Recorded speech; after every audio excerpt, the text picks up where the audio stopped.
see an underdog win one of Europe's top 5 leagues. So I thought we should give their fans some motivation and hope by telling them about the best underdog stories in football history. Who knows, one of these clubs could be added to this list come the end of the season, but we will see.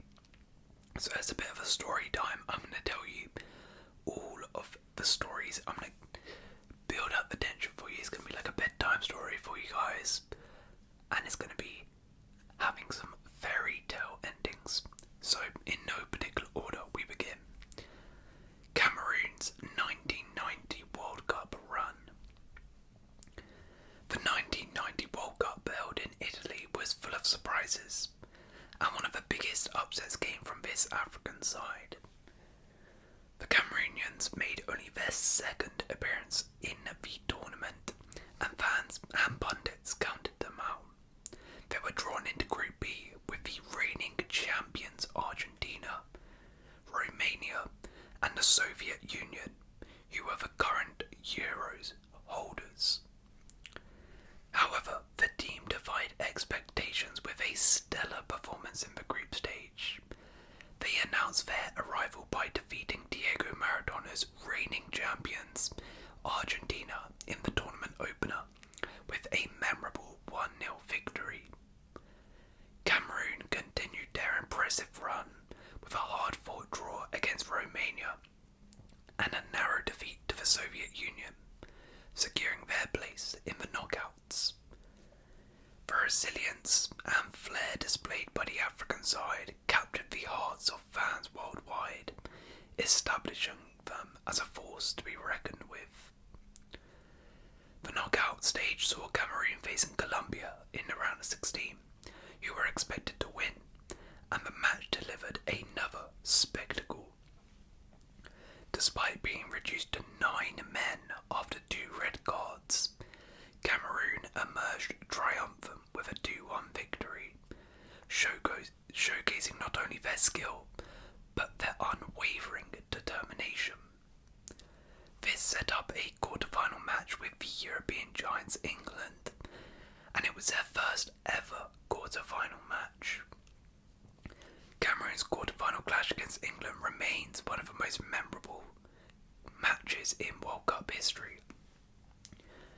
In a thrilling encounter that went into extra time, England ultimately secured a 3-2 victory.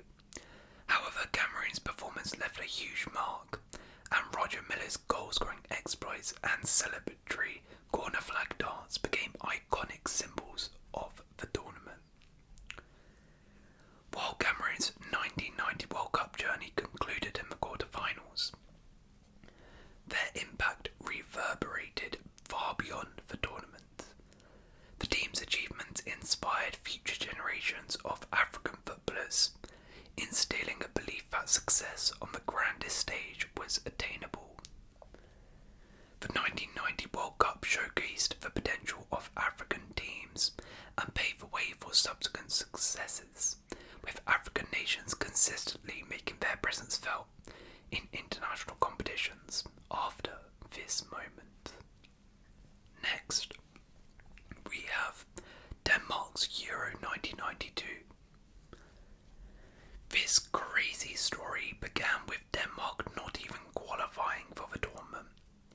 They had finished second in their qualification group behind Yugoslavia after winning 6 games, drawing 1 and losing 1, which was quite harsh in itself, but that's just the way it worked. Yugoslavia were due to compete at the final stage of the Euros, but the country was suspended from competitive football following the outbreak of the Yugoslav Wars. As such, Denmark, as the next best qualifier from the group, took their place at the tournament, and well, they didn't disappoint. Denmark was placed in Group 1, alongside France, England, and the host, Sweden. A very, very tough group.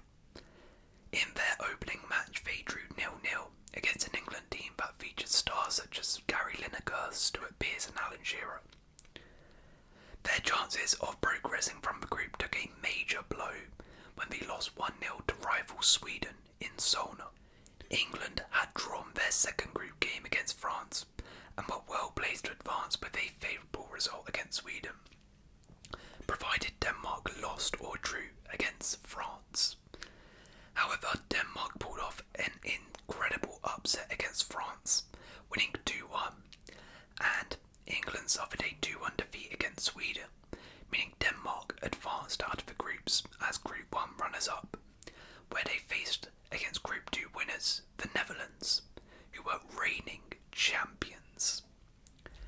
Despite going into the game against the Dutch as overwhelming underdogs, Denmark took the lead after 5 minutes with a Larsen header, but the defending champions responded through the talented Dennis Bergkamp. However, the Danes went ahead once more just before half-time, with Larsen scoring his third goal of the tournament. The Dutch looked to be heading out of the competition until Frank Rijkaard scored a goal in the 86th minute, forcing the game into extra time. No goals were forthcoming, meaning penalties were required to decide which team would advance to the final. Schmeichel saved the second Dutch penalty, which was hit by Marco van Basten, and the Danes made no mistake in their efforts. Denmark won 5-4 on penalties to continue their journey and progress to the Euro 92 final, where they would face Germany. Germany, who had won the World Cup just 2 years earlier, were seen as clear favourites. The Germans came into Euro 92 having already won the tournament on 2 occasions, and had players such as Jürgen Klinsmann, Stefan Effenberg and Matthias Sammer in their ranks. Despite the fact that Germany were expected to win, Denmark did not read the script, and buoyed by their semi-final victory, took the lead on the 18th minute. Schmeichel was called into action on a number of occasions. The efforts of the Man United shotstopper to keep Germany at bay were rewarded when Kim Volford added a second for Denmark with just over 10 minutes to play, sealing the victory and stunning the continent. Years later, Schmeichel suggested that Denmark's unlikely victory stemmed from a sense of self-belief that they could compete with the best players. That comes from not defiance, but not accepting that we are a small country, the goalkeeper said. We thought we have exactly the same opportunity to go and better ourselves and be the best professionals, and if we get the right circumstances, we can go and do whatever job we want. So it's more mentality, I think. I think that more than anything was why we won the Euros. And that mentality and their triumph was a reminder that in football, anything can happen. Next, we have Greece's Euro 2004. The year 2004 was a historic one for Greek football, as their national team, ranked as outsiders, stunned the football world. It went down as one of the stories to tell. The story of the most unlikely triumph in major tournament history begins in Manchester. In the autumn of 2001, Greece travelled to Old Trafford to face England in a World Cup qualifier. It's a game best remembered for David Beckham's incredible free kick that earned a 2-2 draw and England's place at the World Cup. England crashed out in the quarterfinals, but for the visitors it was different. In hindsight, that draw would come to be seen as the start of a journey that would end with Greece conquering a continent. Greece's last visit to a Euros was in 1980. They had not made it to the 1994 World Cup. They did make it, to the 1994 World Cup, but didn't win a single game. That was not really a surprise. They had never won a single game in a major tournament. They had never even scored a goal. Desperate to change that miserable record, in 2001, the Greek FA handed responsibility of the underperforming team to a veteran German coach, renowned as a smart tactician. The draw at Old Trafford was just the second game of his reign, but it was enough to prove to his players and the fans that Otto Rehagel was onto something. In qualifying for 2004, the impact was impressive. Greece did not lose for 15 games. They won in Spain. Under Regel's guidance, they strolled to a place at the Euros. But their good form in qualifying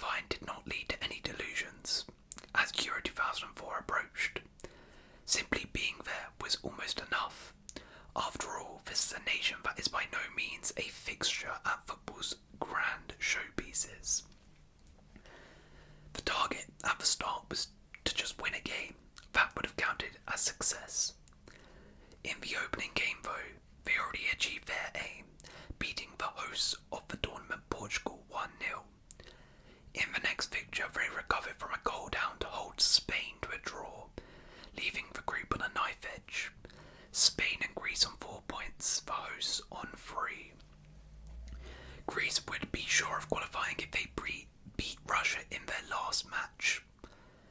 They failed, going 2 goals down inside the first 17 minutes, unable to recover. However, it didn't matter. Early in the second half, Portugal led against Spain and held on. Greece went through as runners-up. The France of Zidane, Henry, Pires, Lilian Thuram would await in the quarterfinals. At the squad's insistence, Rego switched his system, detailing Seta Radis to man-mark Henry. Greece won 1-0. Their semi-final opponents, the Czech Republic, had sparkled in the competition. Their attack was thriving, inspired by Pavel Nedved and spearheaded by Yangola and Milan Barros. Regal's career had been built on a stoic defence and a cautious approach. Greece did not have the players to convince him to change. They did not have a star to build around. Instead, he looked to exploit the raw material at his disposal. It was understandable, and their dedication was admirable, but it did not seem so at the time.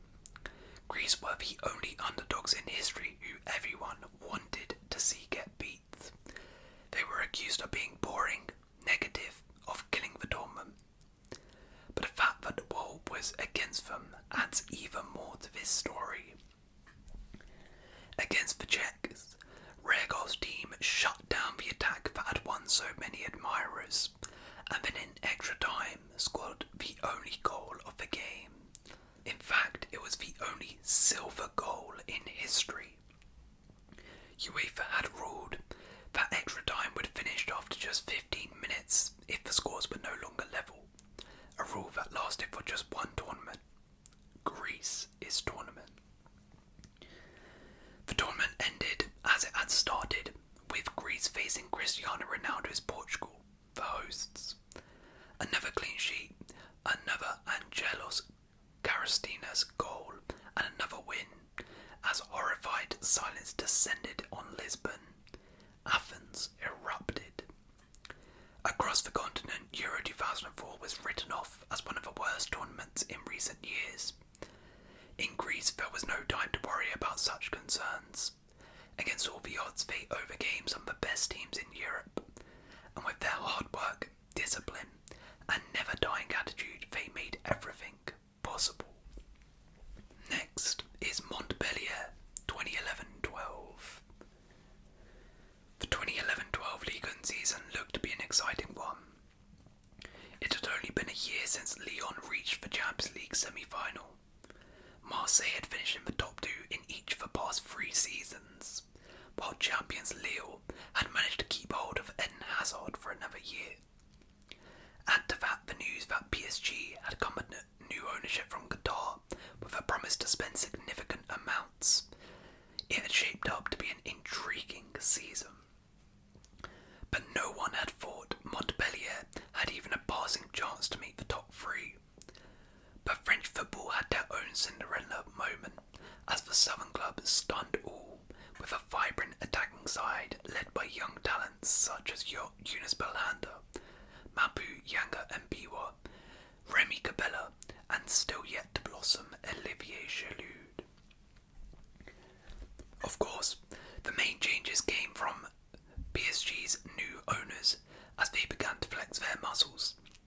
The marquee signing was Javier Pastore, who was signed for €42 million.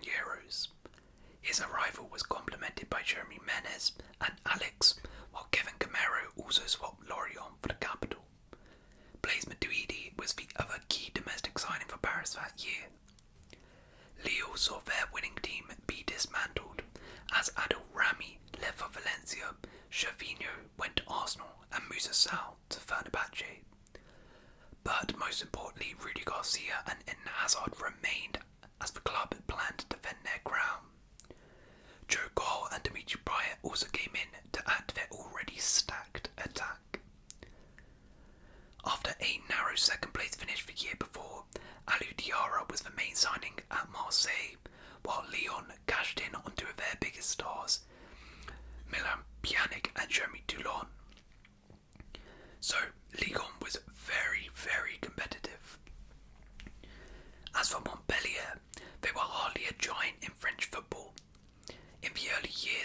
president's reign, he looked to buy success, spending lavishly on the likes of Roger Miller, Eric Cantona and Carlos Valderrama. Although Montpellier won the French Cup in 1990, the success did not last. While relegation ensued, Nicolene tightened his purse strings and focused on youth development.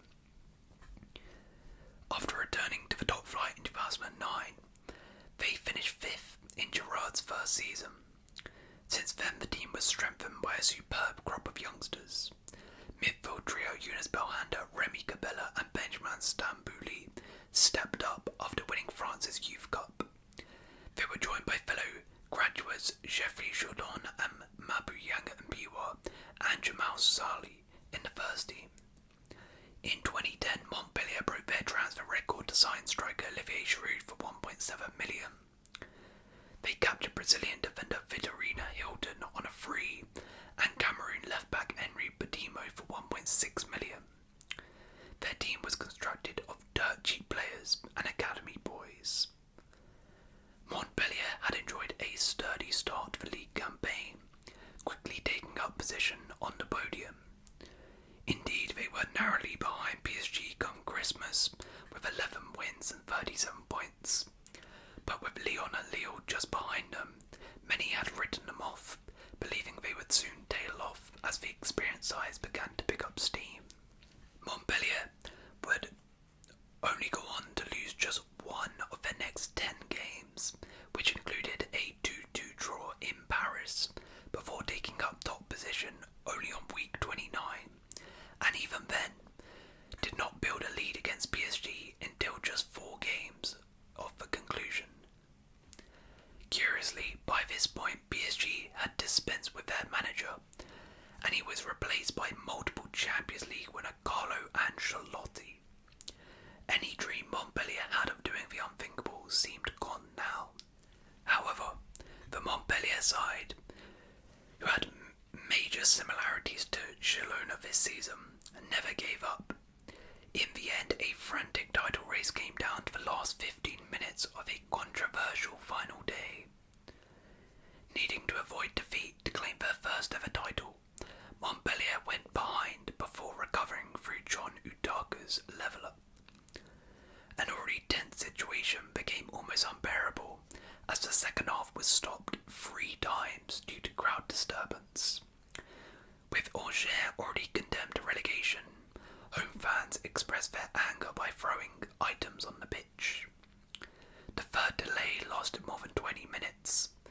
As police marched away with supporters, the players tried to remain focused. News that PSG's game had finished and that they had come from behind to win hardly settled the nerves. When the game restarted, PSG's players were huddled in front of the TV. But their hopes were crushed by Utaka's winner just 11 minutes from time. With the final whistle sounding 41 minutes later than scheduled, the city of Montpellier barely slept. Partying continued through the night as tens of thousands crammed to witness the trophy ceremony. PSG's tally of 79 points would usually have been enough for the title, but Montpellier were extraordinary.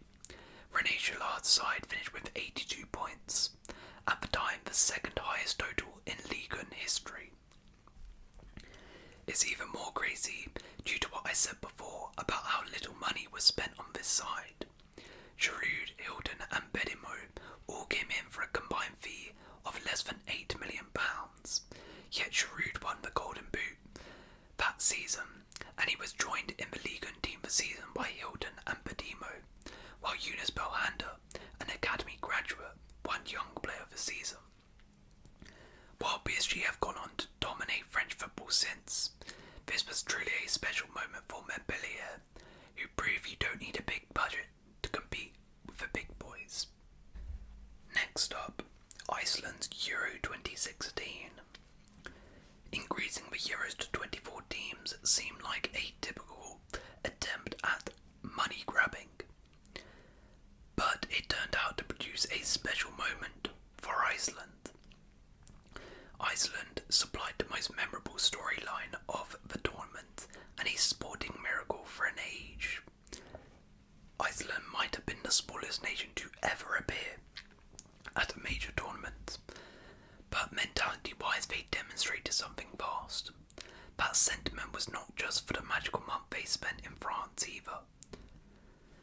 The backstory: the years of progress in the game in a country that did not even play a single game on grass until the 1950s gave real depth to Iceland's story. The fact Iceland, a country with a population of only 330,000 people, less than the city of Leicester, even qualified for the Euros is enough to be on this list altogether, yet they made it even more special at the tournament itself. Iceland's journey to the Euros started in qualifying when they came just behind the Czech Republic, securing their spot in the playoffs. Netherlands and Iceland faced each other, where Iceland shockingly defeated them 2-1 to book a spot to France. The group stages saw Iceland draw against Portugal, Hungary and Austria. Everybody predicted Iceland would struggle. For them, even to score a goal would be a success. Yet somehow in their opening game versus Cristiano Ronaldo's Portugal, the eventual winners of the whole thing, they held them to a draw. They would follow this up with yet another draw versus Hungary, and in a position where they needed at least a point versus Austria to progress. They ended up winning in the 94th minute, getting their first win at a major tournament and progressing to round of 16, which set up the biggest moment in the country's history. Iceland versus England in the last 16 could not have had a more thrilling ring for the underdogs. England had everything to lose. Iceland conceded an early penalty, calmly converted, and for a while things developed more or less as expected. But Iceland's spirit had been one of their hallmarks, and Ragnar Sigurdsson cracked in an equaliser from a well-rehearsed long throw-in. England's anxiety flipped into meltdown as Sigurdsson finished off a sweet passing move. They ended up holding on to produce one of the biggest upsets in football history before celebrating with the now iconic Viking thunderclap. Iceland's Euro eventually came to an end against the host France in the quarterfinals, but the memories are eternal, and it won the hearts of football fans around the world. Even as an England fan, it was painful, but I had to admire the great story of Iceland. Next is Zambia's 2012 African Cup of Nations. It was almost fitting that Zambia coach Hervé Renard said, "I think God has helped us and given us strength," when he chose to describe Zambia's Africa Cup of Nations almost a decade ago now. In truth, few gave them a prayer of achieving such a fairy tale piece of football history when the tournament began. But such was the emotional trauma that their football side and nation had suffered, that perhaps there was some divine figure looking down on Zambia. In April 1993, a plane carrying Zambia's national team to a World Cup qualifier crashed in the Atlantic Ocean, killing 18 players. Overall, 25 passengers and 5 crew members were killed. The shock of the incident reverberated around the country. Normal programming of state television was interrupted. The capital, Lusaka, anguished and mourned in private and on the streets. Perhaps none of the country's citizens did more so than the star player Kalusha Bawala, the only survivor of that side, but only because he had travelled away from the group. The crash happened in Gabon.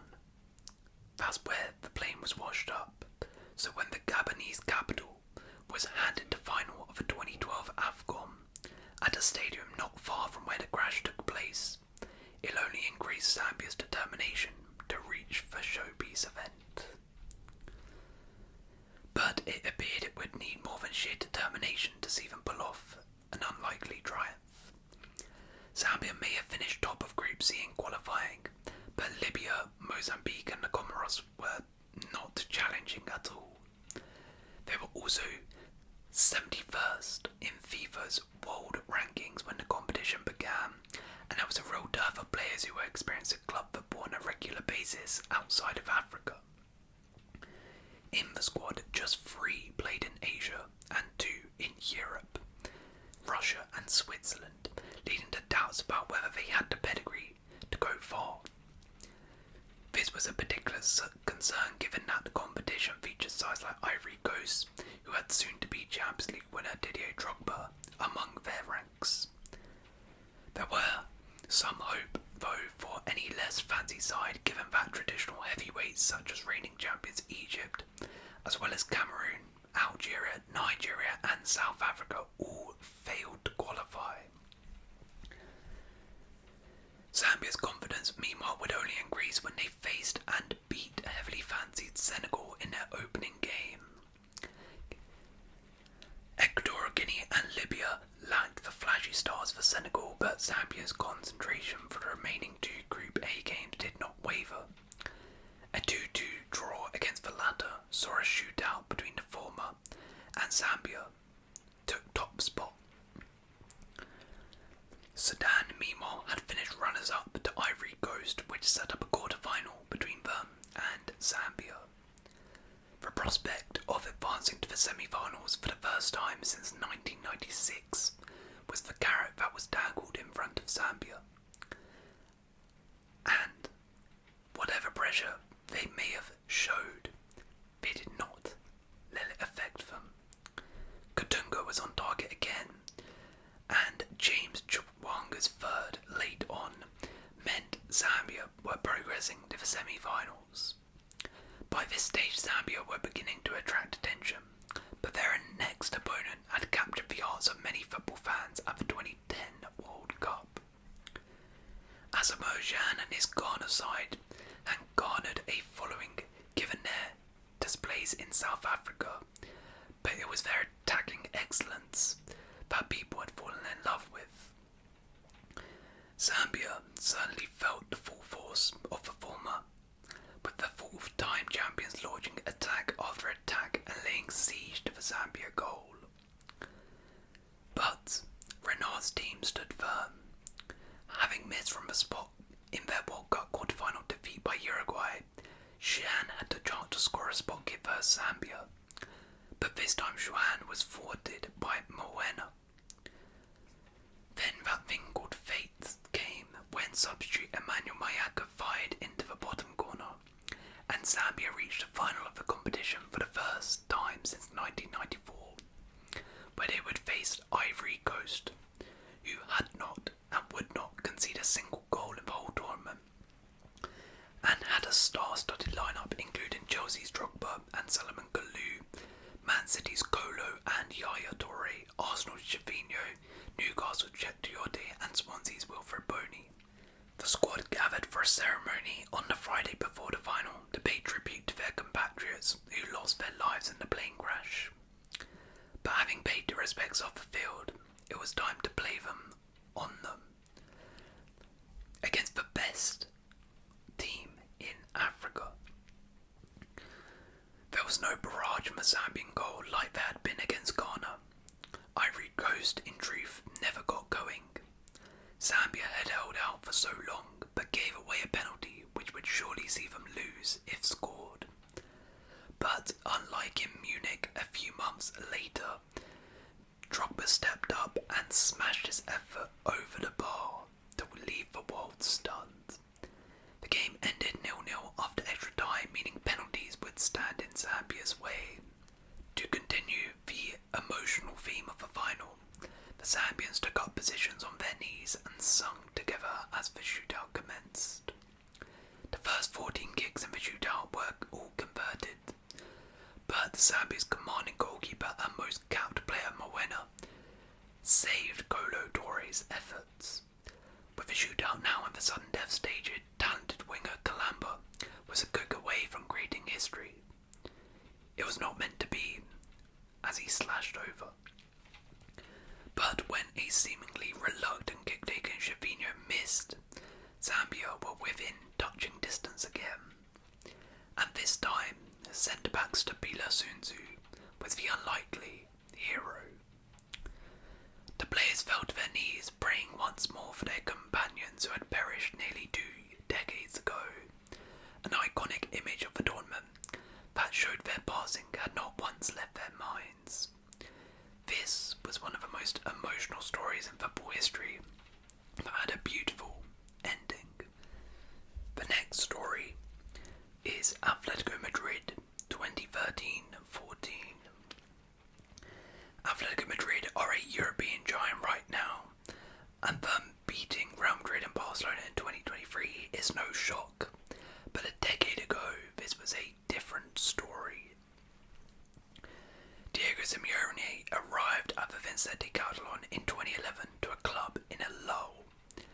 Sergio Aguero and Diego Forlan had departed, while promising young goalkeeper De Gea had also left.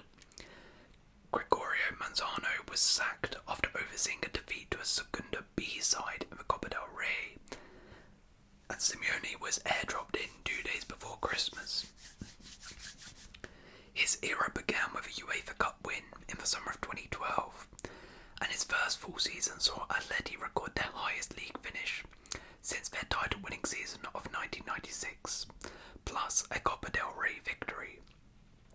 It was all building up to the 13-14 season, the peak of Simeone's powers.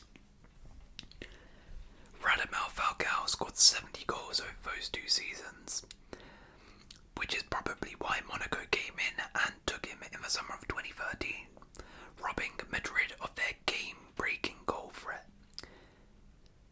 To replace him, Atleti brought in an ageing David Villa for one last hurrah, a single season before he jetted off to the USA.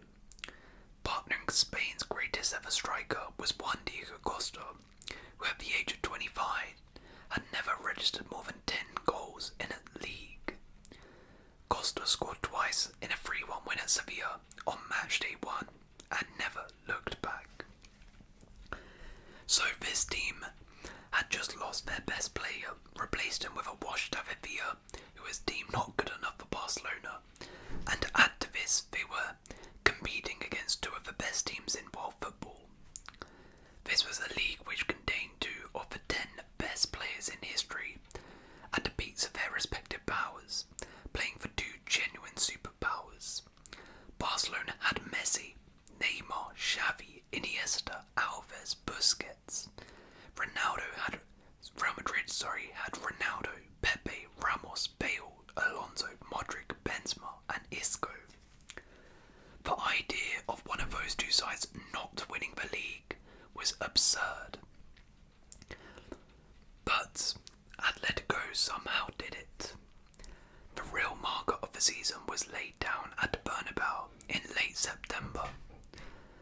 An early goal from Costa, opening up a 1-0 lead, and a stout defence sealing the win. It was their second win over Real on their long-term rivals' turf in 6 months, after a barren run of 14 years. 2 games later, they lost away to Espanyol, stopping Atleti's 100% record. They dropped points just once more in 2013, but the overwhelming nature of La Liga's teams meant going into the new year, despite winning 15 out of 17, Atletico hadn't been top of the league once. A win over La Real at the start of February finally put Simeone at the top of the table. Naturally, they lost 4 of their next 5 domestic games, fell out of the Copa del Rey and top spot straight down to 3rd. A 2-2 draw with Real Madrid at the Calderon was promising, but ultimately meant 2 more points dropped. But they didn't drop another point for 2 months. A 2-0 win at Real Betis at the end of March took them back to the top of the table, and this time they didn't relinquish that lead until the final day, which was chaos. On the final day of the La Liga season, Atletico faced Barcelona. With Real Madrid already dealt with and unable to win the league, the only team who could stop them was Barcelona. A loss at the Nou Camp and Barcelona were champions. A point and Atletico win the league. And the fairy tale looked over when Barcelona led through Alexis Sanchez. But Atletico deserved their goal after coming flying out the blocks in the second half. His incredible team talk at half-time meant that Atletico had 45 minutes to win the league. All this hard work in the season had come down to 45 minutes. Barca pushed and pushed for a second, but they couldn't get it. And with time ticking in the 60th minute, the captain rose up to make this fairy tale even more dramatic and scored the goal that would give Atletico their first league title since 1996. Costa ended the season with 27 league goals behind only Messi and Ronaldo, which yet again bonus as both were in the peak of their powers. Villa chipped in with 13 before riding off into the sunset. But the league was only half of the story that season. What remains is one of the biggest what-if in the club's history, because after fighting past Milan, Chelsea and Barcelona, Atleti went to Lisbon to try and seal a league and Champions League double. The problem was Costa. He'd missed the penultimate league game of the season with a hamstring injury, rushed back against Barcelona, and then got injured again. There were just 7 days until the final, and it was a nightmare. He limped off the pitch. He didn't play for Atletico again for 3.5 years. Without their talismanic striker, Simeone's men lacked up front, but Godin scored his second crucial goal in just over a week to put Atletico ahead. The minutes of the second half ticked on. Rao huffed and puffed against their little brothers, wearing them down, but just couldn't score. And then in the 93rd minute, Sergio Ramos thumped a header to take the game to extra time. Atleti were shattered, losing 4-1 after extra time. Things could have been so different if Costa had stayed fit. Things could have been so different if Costa hadn't been fit. If he hadn't forced Simeone into change in the 9th minute. But the season would never have happened without Costa. And it was, in the end, a season ending in heartbreak. But that doesn't take away from the truly remarkable story. And finally, the one you guys have been waiting for. Leicester City 15-16. You could say it started on match day 1, or you could say it started when a little known ball-winning midfielder joined from Kane, or you could say it started in 1951 when the manager was born. But the best place to start is the season before. Nigel Pearson's Leicester manager until the end of 2014-15 had landed back in the East Midlands in November 2011. They finished 9th in the Championship that season. They lost in the Championship playoff the following season, but in 13-14 the Foxes won the Championship to get promoted to the Prem. And then they fought for their lives. After Boxing Day 2014, Leicester sat at the bottom of the Premier League with 10 points after 18 matches. They hadn't won in 13 games and had lost 6 in a row. Only 2 previous Premier League teams had ever managed to survive after being last place in Christmas. They remained at the bottom of the table until April the 18th with 9 matches remaining. If the Foxes didn't conduct the greatest of escapes, Pearson would have almost certainly been sacked upon his return. What happened was they dropped just 5 points from their last 9 matches, losing just once, finished 14th, 6 points clear for relegation. And then what happened was Pearson lost his job anyway. The important thing turned out to be that Steve Walsh didn't. Walsh was the man behind helping Pearson build the foundation for the title-winning team. When Pearson was sacked, the Leicester board chose to retain his staff. Walsh, a scout with a knack for identifying undervalued talent, stayed. Walsh had already brought in Vardy and Mahrez. Robert Hugh's loan deal from Stoke had been turned into a permanent move, and Christian Fuchs and Shinji Okazaki had joined from Schalke and Mainz. Walsh was busy chasing another target that was far from straightforward, but would turn into one of the best Premier League signings of the summer.